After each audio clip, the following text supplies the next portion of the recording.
Alam mo, naka-assign sa inyo. Chairman Al, Opo. nandun po ako sa Congress, hindi po Opo. ako maalis doon. Mm. Hanggang sa ako'y maging senador, kinalimutan ko na yung usapan natin.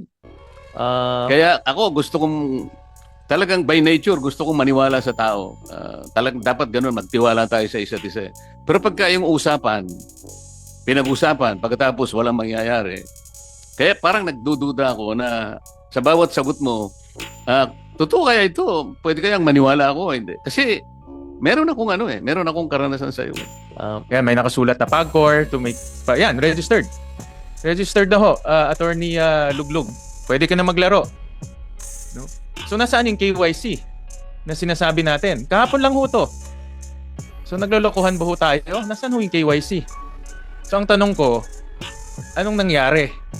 So, yun yung sinasabi ho kanina ni Senator Marcoleta, failure of regulation. Dahil usap ho tayo ng usap dito, pangako ho tayo ng pangako, hindi naman ho na aksyonan.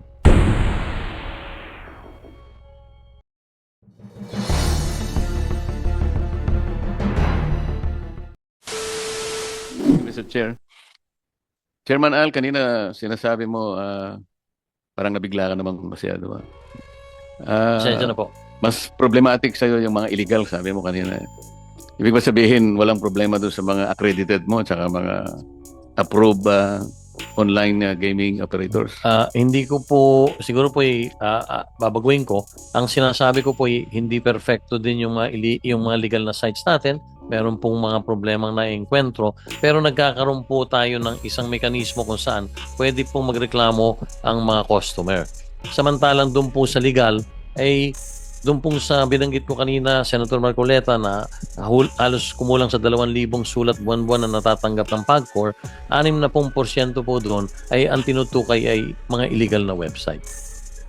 Ang sinasuggest namin, in coordination with DICT, kausapin po ninyo yung mga platforms na kung saan sila ang nagpo-provide naman kasi ng avenue for the online gaming operators to function. Halimbawa, Google, kausapin niyo yung Amazon, kausapin niyo yung Twitter, Facebook. Doon lamang po mare-regulate na po ninyo sila. Lahat po ng illegal makikita na ninyo sa pakikipagtulungan po ng worldwide platforms. Nasa web silang lahat eh. Para hindi tayo maligaw kung saan tayo.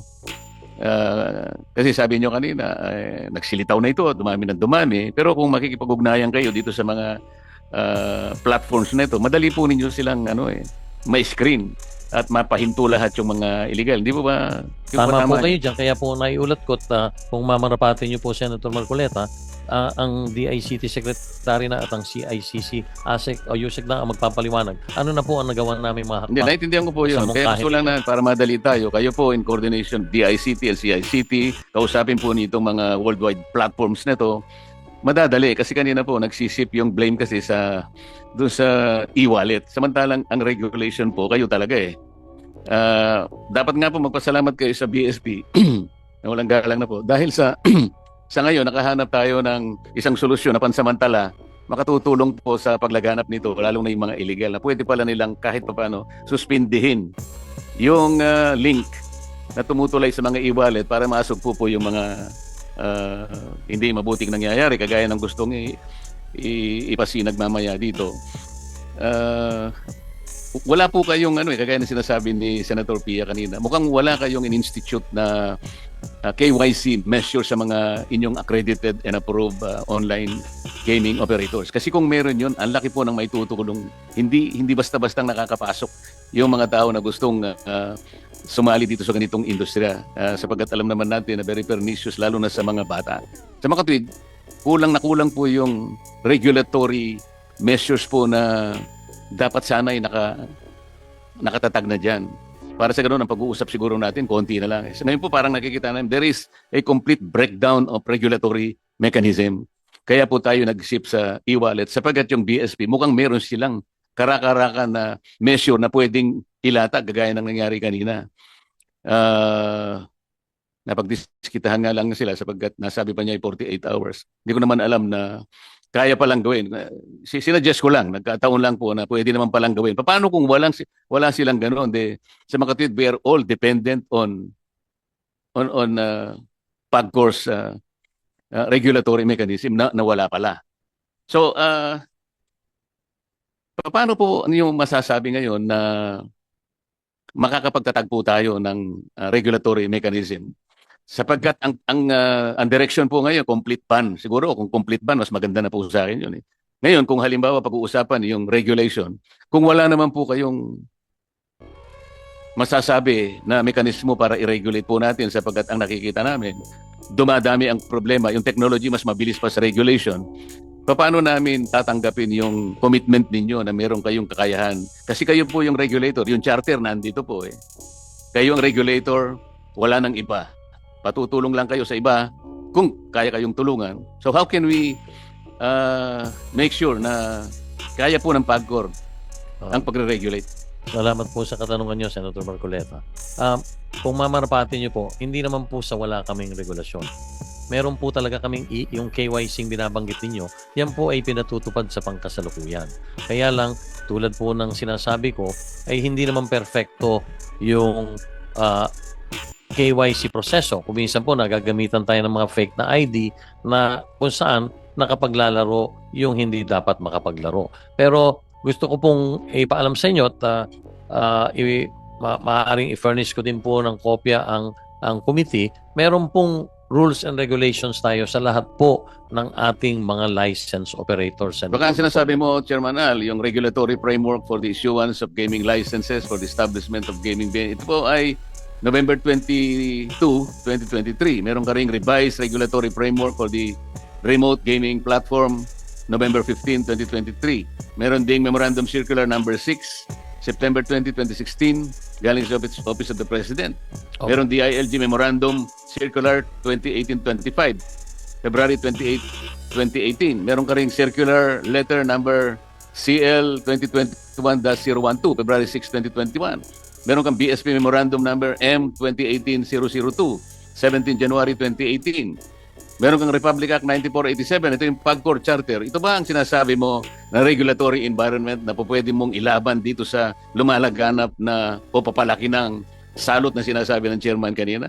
Po, yun po, kaya kung mapapansin nyo, halos tuwing every quarter, inirevisa po namin yan para po magkaroon nga ng mga adjustments.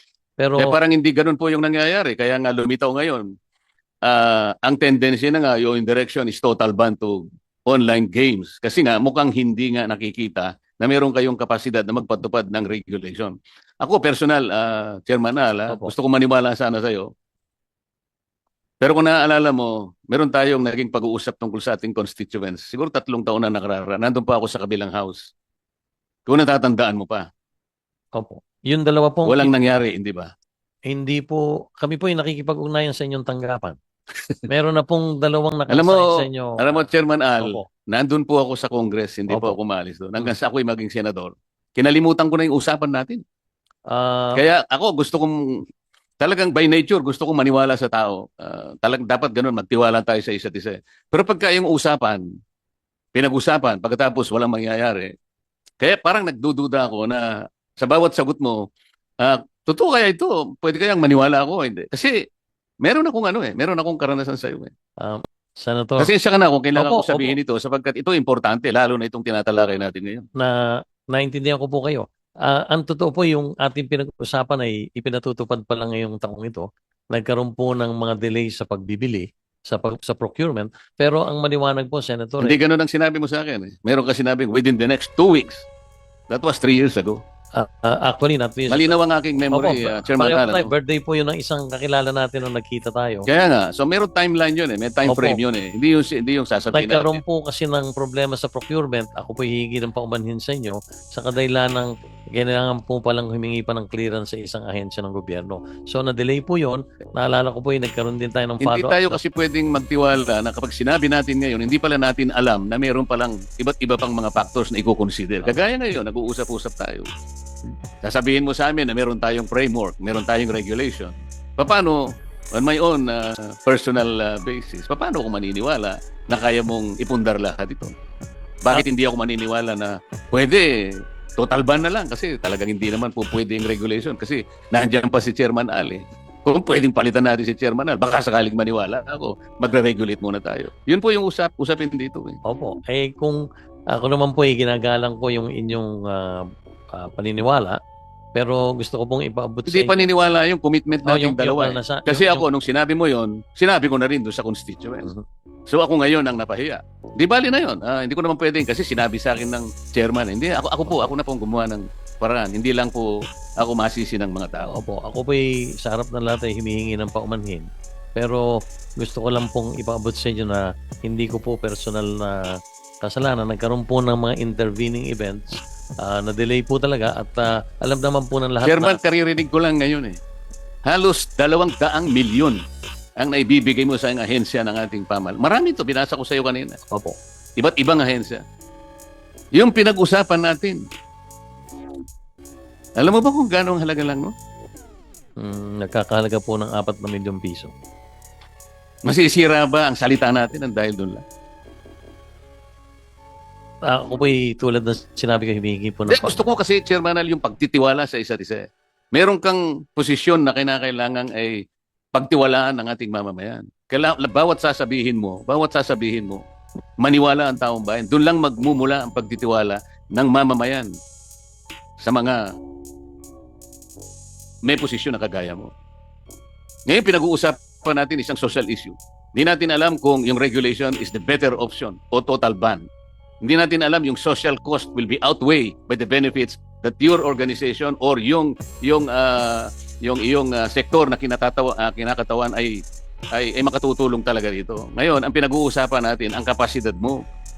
Paano mo masasabing mapaninindigan mo ang pagre-regulate? Kung halimbawa, sa usapin lamang na simple, huwag na yung sa akin, sa iba't ibang panig ng ating lipunan na kinakatawan ng PAGCOR. Kasi mamaya merong magtatanong sa'yo, halimbawa, sino-sino ba yung naapektuhan na rito? Sino yung mga pamilyang nabiktima? Maaaring ako naniniwala doon. Pero kilala mo ba kung anong pangalan ng game, online game operator na yon? Na ginamit kung sino sa atin ang nabiktima na maaaring ikinalungkot ng pamilya, pinagsisihan ang nangyari. Alam niyo ba kung sino-sino yung mga tao na may-ari ng game, online gaming operator? Alam niyo po ba? Meron ba kayong listahan? Meron pong listahan. So, nasa legal po siya o Nasa legal po. yan Hindi ko po po kasi alam sino po yung iprepresentang with. Hindi ko po kasi kilala po. pero yung kinasangkutan at ano yung ginamit na platform, alam niyo kung sino-sinong may-ari ng online gaming, di ba? Alam niyo lahat. Opo.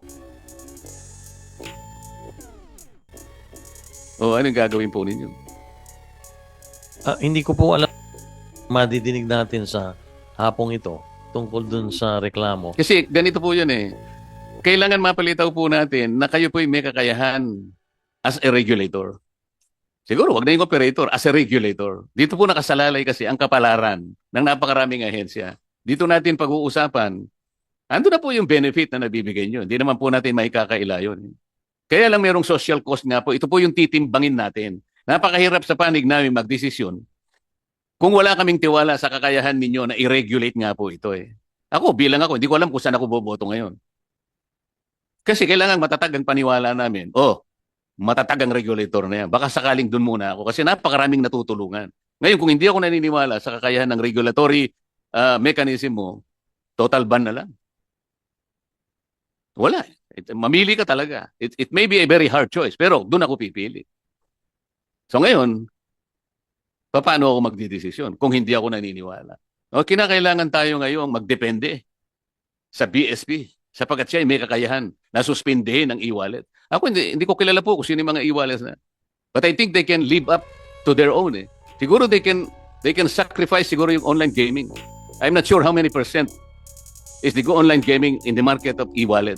Pero palagay ko, kung sila-sila lang, kahit siguro yung game operators na pwede lang itapon para sa akin. So, napipilitan tayo ngayon na pumunta sa ibang aspeto sapagkat nagkulang kayo sa regulation. Kasi kaya ko sinasabi kanina, huwag niyong bubugbugin yung isang side na gustong tumulong. So sometimes you are barking on the wrong tree, pero kayo pala yung dapat na magpundar ng regulation. Yun lang po ang gusto ko. Salamat po. Thank you very much, Senator Marcoleta.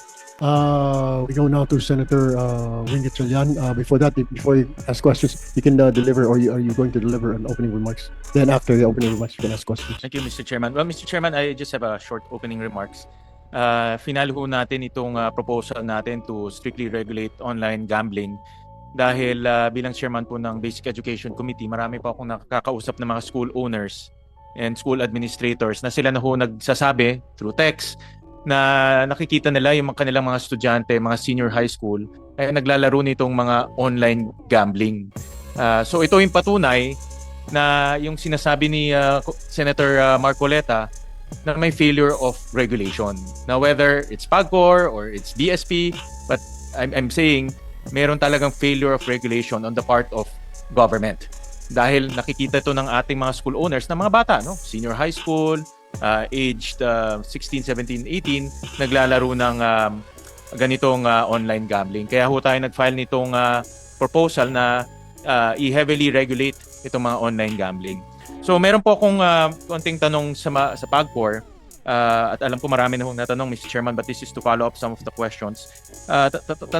Tatanungin ko si Chairman Tenko or anyone from the PAGCOR. Itong piso game, no? Merong online gambling piso game. Licensed ba ho to at accredited? Yung piso game. Attorney Luglug, the head of Sige po, electronic game. whoever's in charge dito sa licensing. Yes, Mr. Chair, it is licensed po, piso game. Itong Big Win 29, is it licensed? It is also licensed, Mr. Chair. May papakita akong screenshot re-record namin just yesterday. Papakita ho. With your permission, Mr. Chairman. Go ahead, papakita lang Senator namin, no? Gatchalian. This is a 2-minute video recording ng piso game. Yan, so I asked my staff to register, Mr. Chairman. You said piso game. Ibig sabihin, ang taya dyan, piso-piso lang. Yun ang hindi ko ho alam kung ano. Pero tingnan ho natin, Mr. Chairman. Mr. Chair, I'm sorry. Yes po, sir. Mukhang hindi po yan po yung licensee po namin, sir. Because if you see the website, it's not licensed with us po. Well, ito po yung piso game na sinearch ho namin. Tingnan na lang ho natin. No, i-verify nyo na lang kung whether that is the licensed or unlicensed. Sandali lang naman ho to. So makikita ho natin, nakapasok ho siya kaagad, nag-register. No, pwede na ho siya maglaro ngayon, Mr. Chairman. No KYC, no ID verification, no biometrics, yan ho. But let's continue. No? And meron pong e-wallet capabilities and pwede rin i-link yung bank account mo. So ibig sabihin, kung meron kang mumunting bank account, pwede mo rin i-link yan. No? So makikita ho natin, kasi kanina pinag-uusapan na ho natin yung KYC, but clearly, ito yesterday lang ho to, Mr. Chairman, no? Walang KYC. So we'll go to itong Big Win 29. It's also a registered, yan. Hindi ho akin ho yan, ha? Hindi ho akin yan. No? Hindi akin ho yan, Mr. Chairman. No? Small win lang ho tayo, small win. Yan ho, Mr. Chairman, pinaregister ko rin ho yung staff ko yesterday.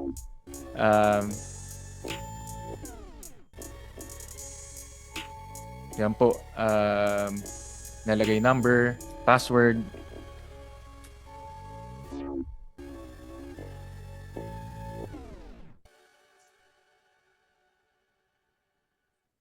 Yan po. Kaya may nakasulat na PAGCOR to make... Yan, registered. Registered na ho, Attorney Luglug. Pwede ka na maglaro.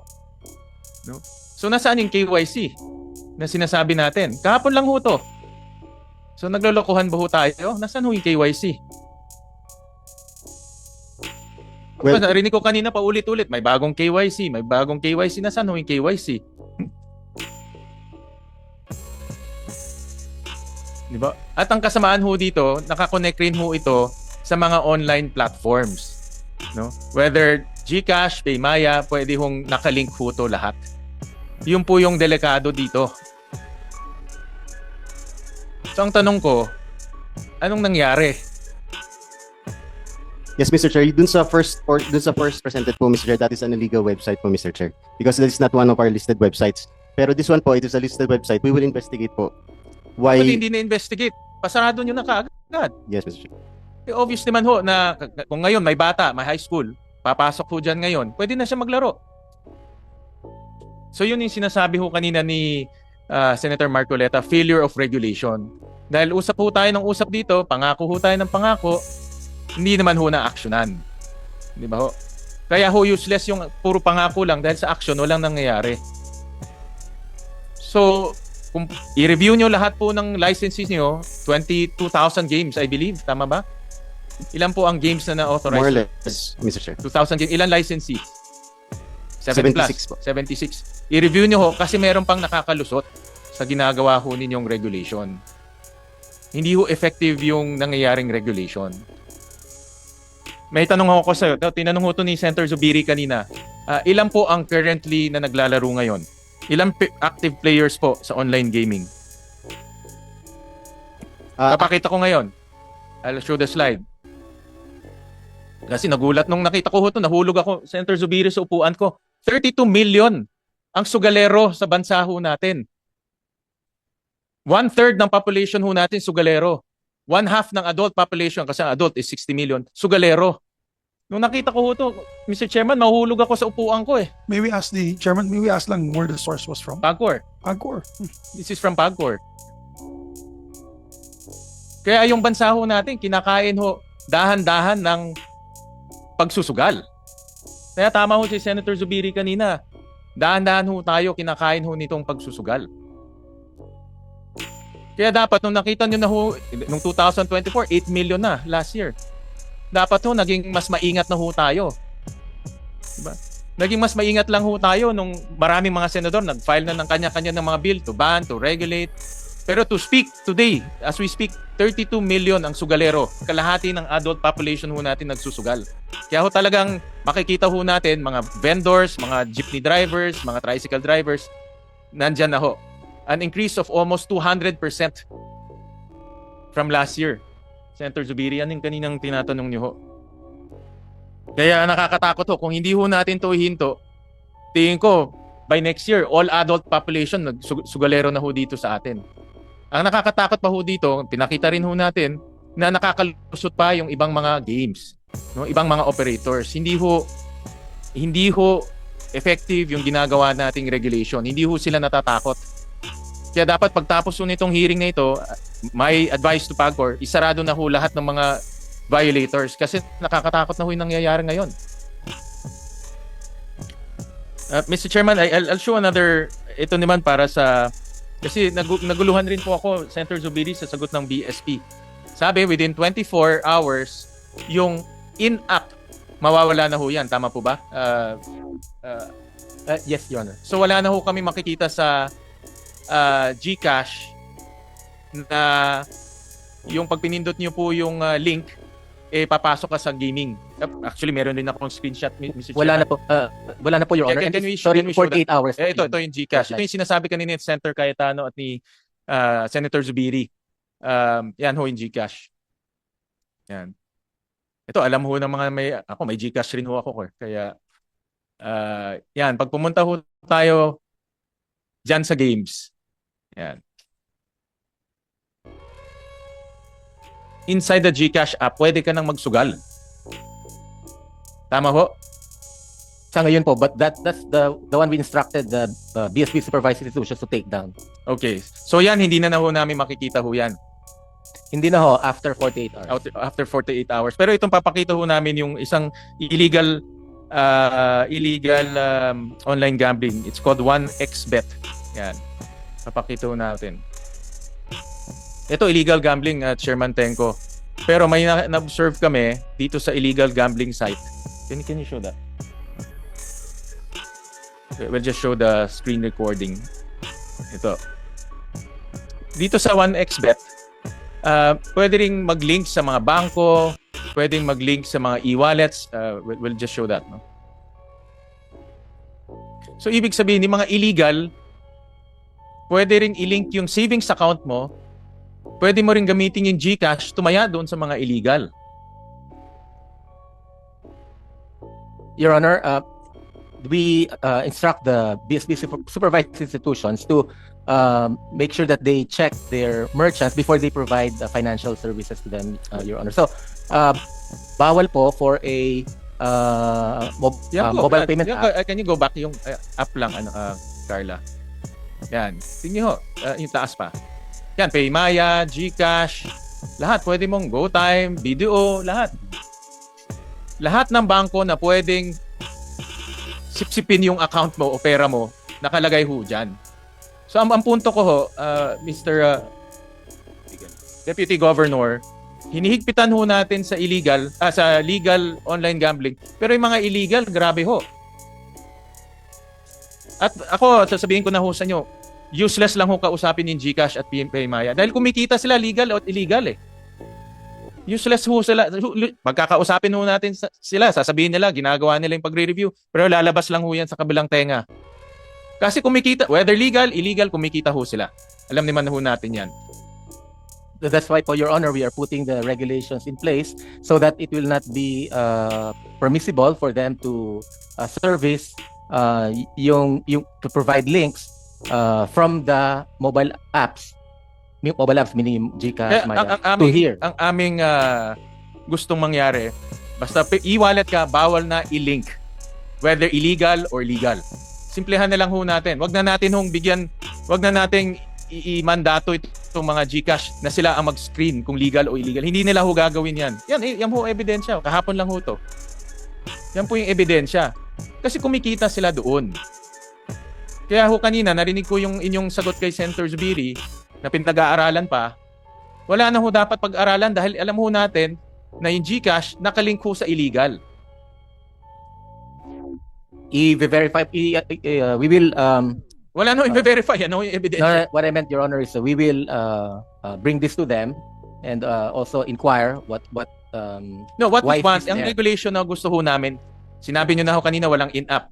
And we thank you for that because yan talaga isang source ng online gambling boom in the Philippines. Ang gusto ho namin, i-delink na lahat sa mga online gambling. Wala nang e-wallet, wala nang bangko ang pwedeng nakalink sa mga online gambling. Yun ang gusto ho namin. Pwede ba ho natin makita ho yun? We'll take note of that, Your Honor. And then, Bakit hindi pwede? Bakit hindi ho pwede? kasi po kung legitimate and licensed po yung merchant, then it may But be ito, construed. XBet is illegal. Ay, Tanong ko pag si illegal Attorney po. Luglug, is this legal si XBet? It's illegal, Mr. Chair. Correct. Pag may illegal, we can directly bring this to the... Yeah, but di nga nila ginagawa kasi kumikita nga ho sila doon. That's the point. Kagaya ho ngayon, anong penalty ho ng GCash na konektado sila sa illegal? Anong penalty na i-impose nyo? We can impose po administrative sanctions. What is it? on What's them. the administrative sanction? It could be from non-monetary, like warning, reprimand, suspension, or even monetary. Well, how much is the monetary for this? Yes, we have to determine the Just give me a falls range. Give me a range. How much the monetary? If it's a continuing violation, Your Honor, we penalize with 100,000 for every pesos for every day of violation. Walang kwenta ho yan sa GCash. Walang kwenta ho yan sa GCash. GCash is the biggest unicorn of our country. Tama ho? It's the only and the biggest unicorn company of our country. Yung 100,000 ho, walang kwenta ho yan sa kanila. Habang pinapenalize ho nila natin sila ng 100,000, kumukuha naman sila ng sugal sa mga kabataan ho natin. Yun po yung aking punto. Kaya ang aming gusto, narinig ko si Senator Zubiri, kaya ang pinaka madali at simple, wag na natin ipalink itong mga bangko at e-payments, e-wallet payments sa lahat ng mga online gambling, whether illegal or legal, kasi hindi ho effective. Yun ang gusto ho namin makita. So, Your Honor, we can immediately take action on the illegal, and of course, we can apply the sanctions. Yun pong 100,000, that's a continuing violation. 100,000 a day po yun hanggat hindi nila tinitake down yung what is against the policy, Your Honor. But who reviews all of these illegal gambling sites and investigates the link to e-wallet? Sinong agency? Is it PAGCOR or is it BSP? Itong 1xBet, sino ho ang dapat ho kasi kami nakita ho namin yan. So kayo ho, BSP ba ho ang titingin sa lahat ng illegal websites na nakadikit ho, na nakalink ho sila? Your Honor, before the banks and the e-wallets register these as merchants, they're required to present their licenses, SEC registration, BIR, and business permits in order for the service to be provided to them, Your Honor. So if they're able to present valid requirements like that, then we will still look into how what handle can be used in order. But if to 60%, sabi ko kanina narinig ko si Chairman, if 60% of online gambling comes from illegal, then meaning you have to check that 60% one by one whether they're connected or not connected. And then I'm telling you now, I don't think BSP can do that. No? But Your Honor, yeah. So our prayer and our request is to completely delink it. No? Wag na natin antayin pa na umabot ng 60 million yung sugalero sa atin tsaka tayo aakto. Kasi pag wala tayong gagawin, aakyat yun ng 60 million. I'm telling you. So Mr. Chairman, that's it for now. I'll continue during the next round. Thank you, Senator Gatchalian. Before we proceed and ask the family of the victims, nandito po silang present. Bago po yan, Committee Secretary, can you please invite the Central Bank Governor? Because we're talking of policy here. Ayoko pong mga Vice Governor kung sino yan. It's not that disrespecting yung position, pero I want to see the Central Bank Governor here. Because we're talking of policy here. Parang nahihirapan si Vice Gov sumagot, kaya gusto ko po yung Governor mismo. Pangalawa, hanapin din. Try to find itong mga head representative nito mga 1xBet na ito. Siguro makipag-ugnayan tayo sa PAGCOR, lahat ng illegal sites na ito. And siguro with the help of the PNP Cybercrime and the NBI, para madala po yung mga tao na yan dito, dalhin dito sa next committee hearing. All right.